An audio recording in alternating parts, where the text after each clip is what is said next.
আজকে আমি শাশুড়ির মতো করে পুঁই শাক রান্না করব। সবাই রেসিপিটা দেখতে থাকেন, ভালো লাগবে। তো কালিজিরা পেঁয়াজ রসুন দিয়ে রান্না করব। শাশুড়ি কিন্তু ইলিশ মাছ দিয়েও রান্না করতো, আবার এইভাবেও রান্না করতো। তো আজকে তো ইলিশ মাছ বাসায় নাই। তো যাই হোক, আমি এই যে শাকগুলো প্রথমে ভালো করে ধুয়ে নিলাম। আগেও 4-5 বার ধুয়েছি, আবারও ধুয়ে নিলাম আরেকবার। কারণ শাকে তো সবসময় বালু থাকে, আর বেশি করে না ধুলে বালুটা যেতে চায় না। তাই আমি ভালো করে বেশি করে ধুয়ে নিলাম। তো এই যে ধোয়া হয়ে গেছে, সবগুলো শাক একটা কড়াইতে তুলে নিলাম। এখন কড়াইটা একটা চুলার মধ্যে বসিয়ে দিব। সাথে দেব একটু লবণ আর একটু হলুদ। লবণটা দেওয়ার কারণ হচ্ছে, লবণটা দিলে শাক থেকে যে জলটা উঠবে ওই জলটাই আমি শুকিয়ে নিব।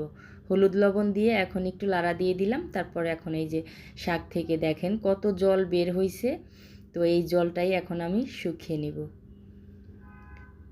তো এই যে জল শুকানো হয়ে গেছে, এখন আরেকটু লাড়া দিয়ে দিলাম। দেখেন আর একটুও জল নাই। তো এইভাবেই শুকিয়ে নিতে হয়। তারপরে আমি শাকে দেওয়ার জন্য নিয়ে নিয়েছি পেঁয়াজ কুচি, রসুন কুচি আর কাঁচামরিচ। এখন একটা কড়াইতে তেল দিয়ে দিলাম পরিমাণ মতো, আর কালিজিরা সম্বার দিয়ে দিলাম। এখন দিয়ে দিব রসুন কুচি, পেঁয়াজ কুচি দিয়ে হালকা লাল লাল করে পেঁয়াজটা ভেজে নিব। আর দিয়ে দিলাম একটু স্বাদ মতো লবণ। এখন বাদামি কালার করে সবগুলো ভেজে নেব। তো এই যে ভাজা হয়ে গেছে, এখন দিয়ে দিব স্বাদ মতো কিছু কাঁচামরিচ। তো কাঁচামরিচটা দিয়ে আরেকটু লাড়া দিয়ে দিলাম। তো এখন দিয়ে দিব শাকগুলো। তো এটা কিন্তু লাল শাক, লাল পুঁই শাক কিন্তু খেতে দারুণ লাগে, যেভাবেই রান্না করেন না কেন। তো আমার শাশুড়ি ইলিশ মাছের মাথা দিয়েও রান্না করে, আবার ইলিশ মাছের মাথা না থাকলে এইভাবেও রান্না করে। তো এইভাবেই অনবরত লাড়তে হবে, না হলে কিন্তু নিচে পোড়া লেগে যাবে, আর পোড়া লাগলে শাকটা খেতে তিতা লাগবে। এখন দিয়ে দিলাম স্বাদ মতো একটু চিনি। চিনিটা দিয়ে আরেকটু লাড়া দিয়ে দিলাম।